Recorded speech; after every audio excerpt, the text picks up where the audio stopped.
Brought to you by Candid. Candid dusting powder, 4 skin problems का एक expert solution. Candid dusting powder, हटा खुजली, लगा कैंडिड। ये मेरी गारंटी है, कुछ नहीं होगा। ठीक है, तो कहते फॉर्मेलिटी करनी पड़ेगी मुकदमा में। घर की बात है तो पैसा का इंतजाम कर लो, कम नहीं है फलक वाले। मैं कह रहा हूँ तेरे से डरने को जरूरत नहीं। मैंने 50,000 लाख वो लाख ले, ये लाख ले घर का यार तुमको यही तो है ना, भूखे नंगे हो, बेकारी हो। एक ऑफर है 2 लाख रुपए में SC/ST एक्ट के तहत मुकदमे में फाइनल रिपोर्ट माने FR लगवा सकते हैं। शायद और भी हो, लेकिन हमें अभी यही पता चला है। ये रकम ज़्यादा है क्योंकि पैसे रैंक देख कर तय होते हैं। कहते हैं CO रैंक का अधिकारी कहीं 1 लाख रुपए लेता है। सवाल है फिर कितना लेता है? अगर CO 1 लाख रुपए नहीं लेता तो SP कितना लेता है और फिर SSP कितना लेता है? ये सवाल इसलिए पूछे जा रहे हैं क्योंकि एक DSP दफ्तर में तैनात रीडर 2 लाख रुपए के एवज में SC/ST एक्ट के मुकदमे में FR लगवा रहा है। कह रहा है मुकदमे में कुछ नहीं होगा, फॉर्मेलिटी के तौर पर कुछ कागजी कार्रवाई होगी, लेकिन वो सब निपटा देगा। ये हम आपको उस ऑडियो के हवाले से बता रहे हैं जिसके कुछ अंश हमने आपको शुरू में सुनवाए। मामला 5-6 दिन पुराना है, लेकिन ऑडियो 5 मई को सोशल मीडिया पर वायरल हुआ, तभी मामला सामने आया, वरना पुलिस महकमा इस प्रकरण पर कुछ भी कहने और सुनने को तैयार नहीं था। अब जब मामला सामने आ गया है तो हम भी आपको विस्तार से बताते हैं। एक ज़रूरी बात है कि पुलिस ने अभी इस ऑडियो की पुष्टि नहीं की है, तो हम भी इस ऑडियो को लेकर कोई दावा नहीं कर रहे।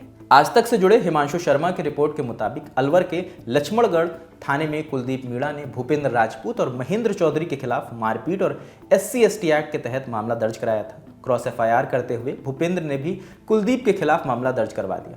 जांच लक्ष्मणगढ़ DSP कैलाश जिंदल को सौंपी गई। खबर के मुताबिक इसी दफ्तर में पदस्थ ASI नरेंद्र बतौर रीडर कार्यरत थे। मामले में फाइनल रिपोर्ट के लिए नरेंद्र ने 2 लाख रुपए की मांग की। उसी दौरान का एक ऑडियो सोशल मीडिया पर वायरल है, जिसके कुछ हिस्से आप भी सुनिए। हाँ, हो गया, ये फॉर्मेलिटी है, होनी पड़ेगी। मुकदमा दर्ज है दोनों, तुम्हारा भी दर्ज है, उसका भी दर्ज है। हाथ में इनका लगा वो कुछ नक्की करो, अरे तो कहते फॉर्मेलिटी करनी पड़ेगी मुकदमा में। ये मेरी गारंटी है, कुछ भी नहीं होगा। ठीक, माने कर हो जाएगा, तेरा FR लग जाएगी। अब सीधे घर की बात है तो पैसा का इंतजाम कर लो। मैंने 50,000 लाख ले, घर का यार तुमको यही तो है ना, भूखे नंगे हो, बेकारी हो, ज्यादा नाटक बदल। ये मुकदमा बड़ा हो जाए, ये गजिस्ट्रेट ऑफिसर होता है और 332 दिन तेरे पर हाई कोर्ट से जमानत नहीं, ये कम नहीं है। FR लगवा लो, मेरी गारंटी है, FR लग जाएगी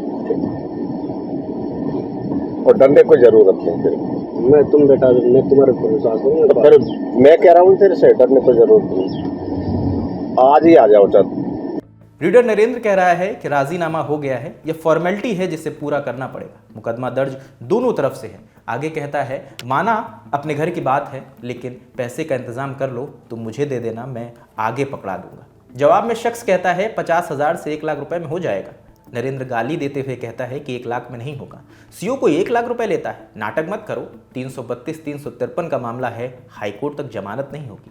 यह कम बात है कि मैं FR लगवा दूंगा, डरने की कोई बात नहीं है, आज ही आ जाओ, मैं FR लगवा दूंगा। रीडर नरेंद्र मामले को निपटाने के लिए जिम्मेदारी लेता है। वो भरोसा दिलाता है कि कुछ भी नहीं होगा। ये उस ऑडियो का लब्बो लुआब है जो सोशल मीडिया पर वायरल है। हमने भी आपको सुनवाया।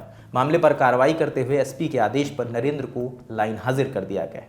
वहीं DSP कैलाश जिंदल ने स्थानीय मीडिया से बात करते हुए दावा किया कि नरेंद्र उसका रीडर नहीं है, वो उनके ऑफिस में डेपुटेशन पर थे।